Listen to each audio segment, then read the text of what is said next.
I got in so much. Right guys, Mark Crossfield here with Dan at Torquay Golf Club. Hello Daniel. Hello everybody. Rogue Irons, so not the Pro, the standard Rogue. We're going to test this. We've got indoor data, we're outside. It's a bit drizzly, bit cold, should be fun. It's the Rogue one. See what I did there? It's hot. He doesn't. Rogue one. Did you get that? Not with it. Oh, come on, Grandad.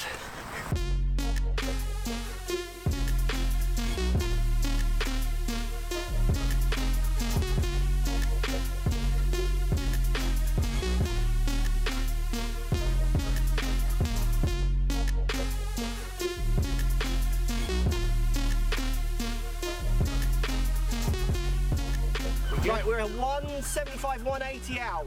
Okay. 6 iron. Wind just off the right. Nearest the green. Nearest the green. How do you think it looks? It looks nice. Very Callaway-ish. Okay, is it big? Is it small? I would say it's quite big top line. Yeah. Very much like the old, I used to have a set of the old Callaway X16s. It looks like the non-pro version of that to a degree. I'd say that's quite a compliment because I quite like that. Yeah, club. I thought it was a nice club. Used it for a while. Nearest the green. Nearest the green.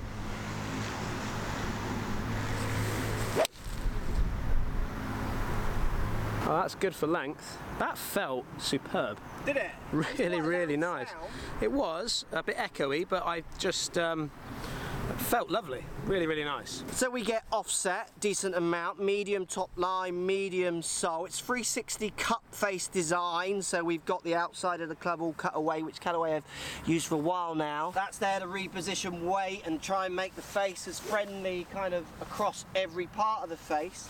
I like the 2 lineup lines at the bottom, so the 2 score lines. I like white lines at the bottom. It helps my students understand where club faces are trying to point that kind of idea. X18, absolutely 16, whatever. I agree, Dan. It's kind of there, isn't it? It really is. Oh, I've towed that. That's a horrible shot.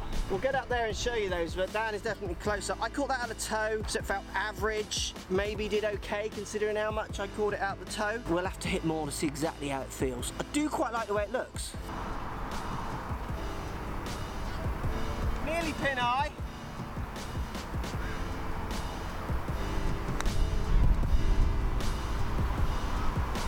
Nice. Shot. One up, Dan. You get variable face thickness on these as well, again trying to control the kind of power across the face. My shot did pretty good for a toe there. How much better it would do for my blades, I think there's a lot of information or ideas out there that people think that was loads better. But saying that, that did pretty good considering how bad I hit that. And that's what these are trying to do, I guess. We get tungsten weight in this one as well. And I think the tungsten weight is probably varying for optimal flight. But basically, tungsten weight is there, as they always say, to try and optimize launches. Because you've got to be careful with these clubs that the wedges aren't just shooting into orbit with an irons, because they are all about trying to push the ball up in the air. Yeah. We captured some indoor data as well. Let's go and check that out.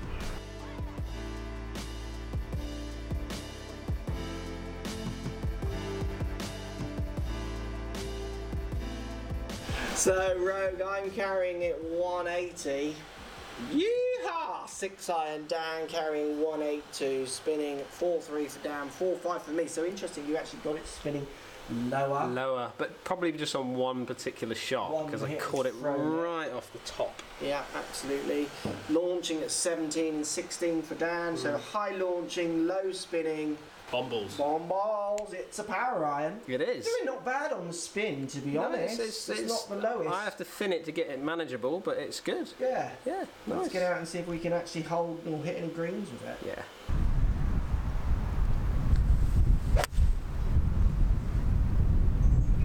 So on. That is so on the video. I got in so much. That is a top. That is top. He's topped it. Topped it. Oh, but that's got 360 cup face design. You're not allowed to top it. So we're going to play this hole. It's a longish par 4, but it's downwind of 2 4-irons or maybe 4-iron and 6-iron. And that was a top.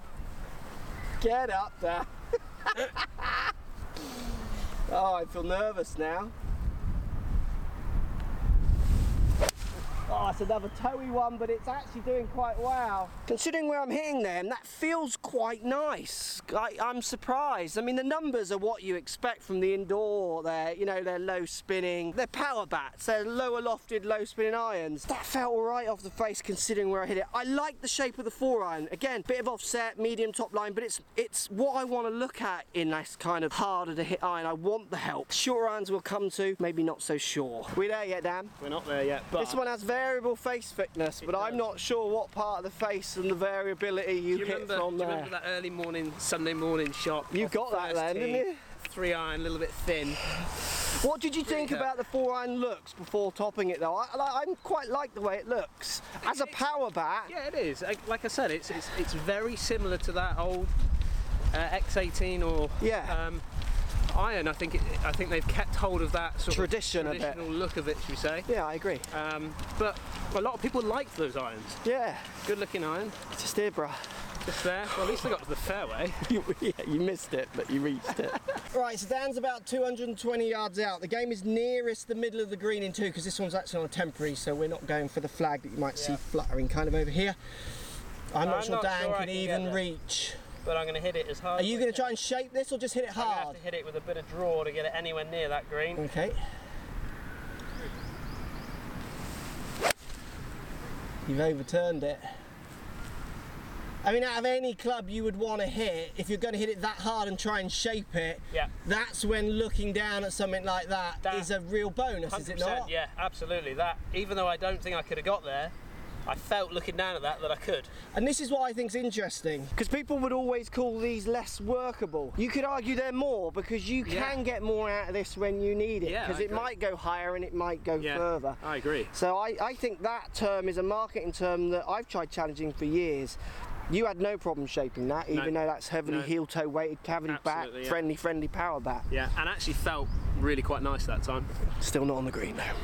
So I just need to get it anywhere near this green to win. You do well, yeah, to go back to all square. Oh yeah, all right, calm down, bro.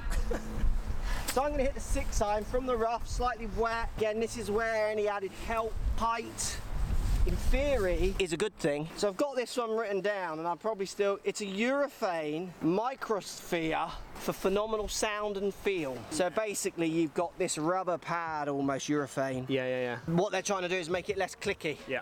And it kind of isn't that clicky, is it? Definitely not clicky, no. That's all preference though, isn't it, if you think about it? Right, 6-iron anywhere near the middle of the green.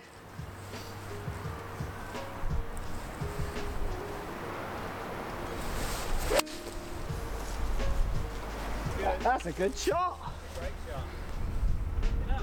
Yeah, that's on, that's all square, baby. Rogue One. Hey, Rogue One. There it is. Oh God.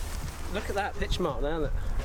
I think it hit halfway up the tree and dropped straight down. Surely we need to film him in a wedge through there, don't we? You can have a little test of the wedge, Dan.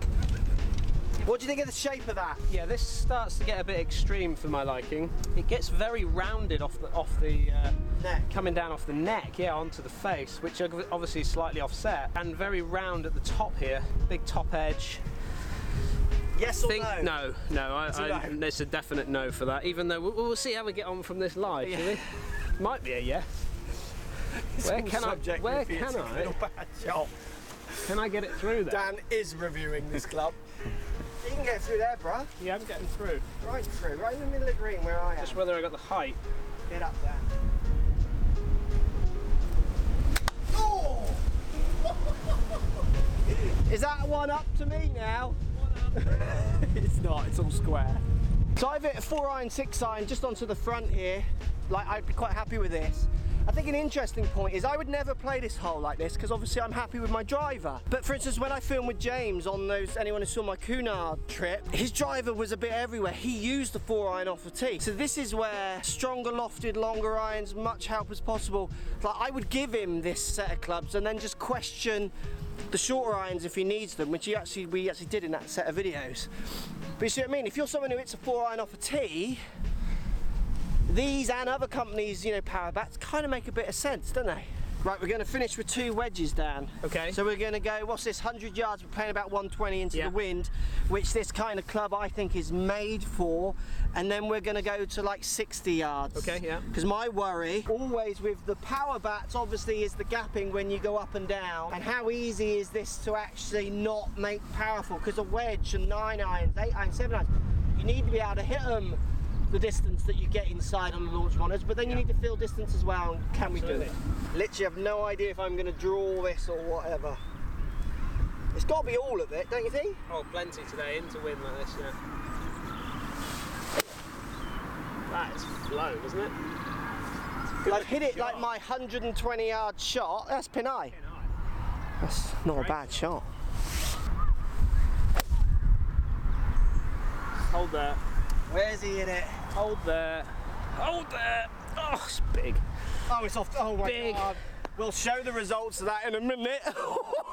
So we're now 70 yards. We'll show you the results of those in a second. And this is my big scare when it comes to low lofted power clubs from any manufacturer. I just think sometimes people don't give enough respect, not only in their game, but when they're purchasing, to realizing that you've got to game clubs into the wind. I would want to hit a lot of, you know, a less lofted club here to keep it down, but I want to control distance. Sometimes these things just fly low spin, you get power, you get knuckleballs when you don't need them, when you're hitting them a bit softer, and that distance control is just sacrificed. One of the biggest things I've learned from coaching myself is people think of dispersion so much of left and right, they never think short and long enough. I'm also not a massive fan of the shape of the wedge. It's round, it's like a big shovel, but we had this discussion as we walked down here. How many amateurs in this bracket actually care what their wedge looks like? Maybe post comments down below and let me know. I know through my experience of fitting and teaching, lots kind of don't care.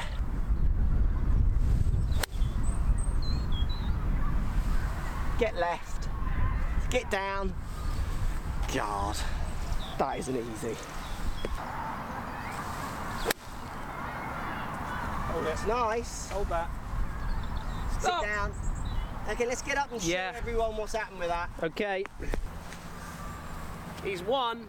I thought this was this. So this one is my. That's your little pitchy one. So I'm quite impressed. I'm nervous of controlling distance, but I've obviously managed to do it. Me, on the other hand. Well, you have managed distance. Well, it's on the green. It's not that bad. It's a little long, but you could do that quite easily with your club. So maybe we're talking more what we fear, what we bring, than actual fact, which is where more tests would need to be done. Absolutely, and it's for those shots, as you said, as we were wandering down, you know, you'd almost have to relearn how to play with them because of how much spin, how consistent are they going to play. Maybe relearn how to trust as well, because I didn't trust, but I've hit 2 shots pretty much pin high, so like I say, it's what I'm bringing more than what is actually happening. I've tried to ignore the club and just play it how I would play it. Yeah.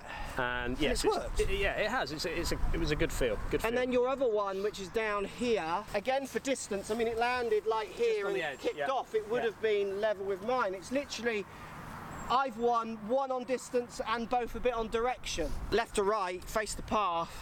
Callaway, any of the manufacturers can't control my face to path. No, absolutely. That's me, not the club. Right. Yeah, they're decent. I wouldn't say they're anything new. No, they're relaunching them to a degree, I think, feel looks-wise. But as they go and try them, let me know what you think. The low spin is still something I like to explain to you all, because just because it's a 7-iron going further, that doesn't mean you're going to hit it any straighter, because deep playing will always rule. It doesn't matter how much I make this point, there are still people who just cannot get their heads around this, so I will keep trying. Yeah. Just dropping spin off a club and launching it higher definitely works on a launch monitor, but has its gaming issues. But we've proven there maybe today, or not proven because it's one test, little test, but you can override those issues with skill as well. Can, post comments down below, would you try them or not? Let me know as always. Thanks for watching.